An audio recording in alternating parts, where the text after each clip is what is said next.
Почитувани гледачи, добар ден. Дали и колку се почитуваат правата на децата во Македонија? Зошто се почести случаите на педофилија во земјава и како надлежните се справуваат со оваа појава? Ова се дел од прашањата на кои што ќе се обидеме да дадеме одговор во денешното интервју, во кое гостува господинот Драги Змијанац, директор на првата детска амбасада во светот Мегеши.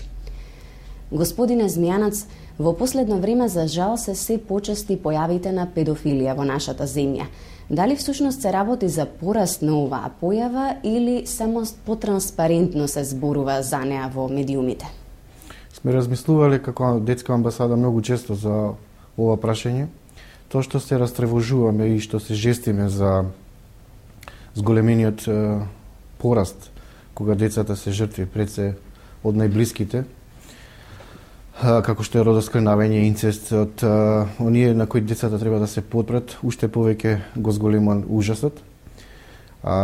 Сметаме дека децата се охрабрени да го пријават насилството и најблиските и го пријавуваат и ако ништо друго, баре може да се утешиме дека со подигањето на прагот на нетолерантност кон педофилијата и сексуалната злоупотреба на децата и охрабрувањето децата да не молчат и најблиските да не ги обвинуваат децата за тоа што им се случило, сме барем на чекор да оваа табу тема, која порано била молк, тајна во семејството, конечно добие една друга насока, тоа значи дека децата знаат дека има кому да се доверат. Тоа е нашиот СОС телефон за деца и млади 0800 12222. Знаат дека првата детска амбасада во светот Мегеши е тука да ги застапува нивните најдобри интереси и да ги мобилизира сите државни институции да бидат помобилни, пофункционални во превенција и заштита, а доколку се случи ова несакана појава која остава длабоки трауми и печат, би рекол, и доживота на децата, посебно децата под 14 години, дека има институции кои треба да ја преземат одговорноста да ги заштитат децата во однос на рехабилитација, ресоциализација, психосоцијален третман.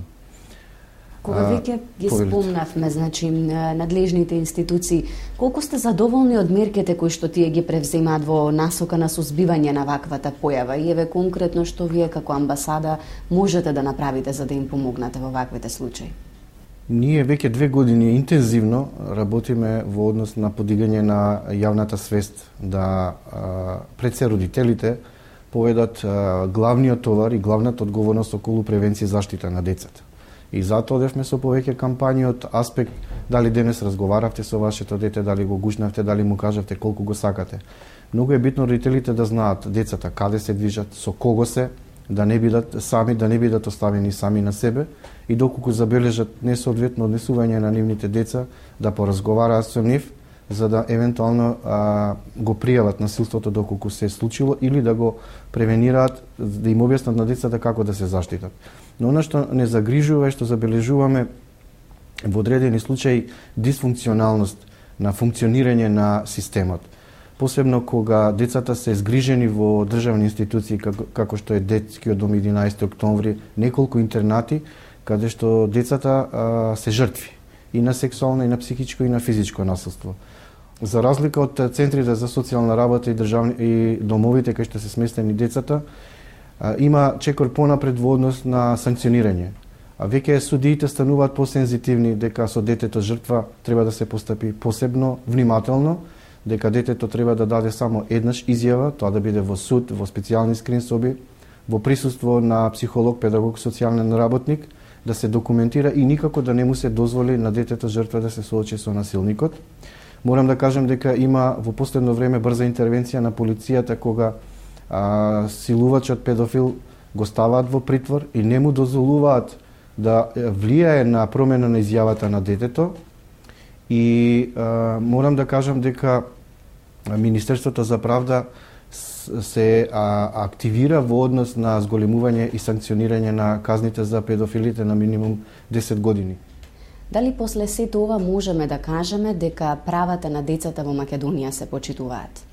Ние ќе бидеме задоволни кога ќе бидат сите деца вклучени во образованието и кога ќе забележиме дека децата не се злоупотребува нивниот труд, Значи не питачат, не работат тешки физички работи, не чуваат стока, добиток, не продаваат прехранбени производи, се вклучени во задолжителниот основно образовен процес, се дел од образованието, кога Македонија нема да има 200.000 неписмени луѓе кои не завршиле основно образование, а образованието многу често велиме дека е клучен одговор и на сиромаштијата.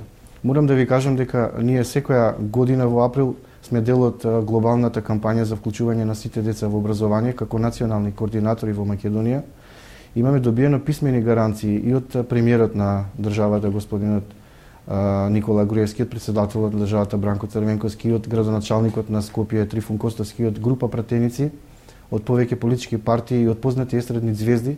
Сите тие во овој месец април изминативе 9 години се заветиле дека ќе се залагаат да се вклучат сите деца во образование. Кога на градоначалниците, под чија надлежност е основното образование, ќе им биде приоритет колку деца успеале да вклучат во образование, наместо да се пофалат колку улици осветлили, колку улици асфалтирале, тогаш ќе сметаме дека приоритет е ставен на правата на децата и дека навистина тие во нивните платформи се залагаат да ги подобрат правата на децата и нивното почитување. Низ улиците во градот се уште можат да се забележат деца кои што питачат и чиј што труд се злоупотребува. Едно време владата презеде и акција за згрижување на овие деца од улиците. Она што мене ме интересира е колку вашата организација има долгорочен план за да ги згрижи децата од улица и да ги заштити нивните права. Морам да ви кажам дека во Македонија има секојдневно, катадневно 2000 деца кои се на крстосниците, кои питачат. И тие се најчести жртви на детска проституција, педофилија, сексуална злоупотреба, трговија со деца и детска порнографија. Кога тие деца ќе се вклучат во основното образование, верувам дека оваа појава ќе се намали. Значи, не е доволно децата да се отргнат од улиците, туку треба на тие семејства, барем еден од нив да се вработи, да му се даде каква таква екзистенција, тоа дете да се вклучи во образование, дури да се обезбеди ако треба и топол оброк, бесплатни учебници, зашто тоа е голем товар за родителите, тие најчесто и од екзистенцијални причини не ги пуштаат децата во училиште, односно ги третираат како можност да се заработи на нивна сметка. На почетокот го спомнавте и бесплатниот SOS телефон на амбасадата Мегеши, кој што постои уште од 93-та година. Дали во последно време се регистрирани повеќе јавувања? Каков е впрочем одзивот на овој телефон? Морам да ви кажам дека 17.300 разговори се извршени за овие 16 години и дека децата го препознаваат овој бесплатен SOS телефон 0800-12222, значи може да се јават и кога нивните родители дури не ги покриле сметките на Телеком. Може да се јават од било која говорница. Нашите SOS оператори се од 8 до 20 часот присутни. Децата во последно време се повеќе охрабрени за разлика од минатите години кога почесто пријавуваа најблиските бабите, дедовците, роднините. Тоа значи дека децата полека ја стекнуваат довербата во детската амбасада и се потпираат на нејзе. Тоа за нас значи повеќе обврска. Ние веќе отворивме и психолошко советувалиште, односно имаме семејни терапевти кои работат во попладневните часови со нив, а децата кои забележуваме дека се од дисфункционални семејства во ризик ги вклучуваме во детските работилници за да може и директно да ги пратиме, да бидеме во контакт со нив, да ги знаеме нивните потреби и да знаеме како треба да се реагира за да може тие дечиња да бидат дел од сите општествени движења и да бидат составни вклучени во одлучувањето за нивните најдобри интереси. Она што морам да го кажам е голем предизвик што оваа година првата детска амбасада во светот Мегеши заедно со неколку граѓански организации од Македонија ќе го подготвува алтернативниот извештај за состојбата со правата на децата кој треба да го доставиме во ноември во Женева до Комитетот за правата на детето и одлучивме децата да ги зајакнеме, односно ги подготвиме да ја спремат самите тие да го спремат извештајот и две деца од таа група со која работиме во февруари идната година ќе го бранат алтернативниот извештај за состојбата со правата на децата во Женева. Господине Змијанац, ви благодарам што бевте гостин во неделното интервју на Радио Слободна Европа. И јас вам. Вам, почитувани гледачи, ви благодарам за вниманието со кое не следевте. Довидување до следната недела.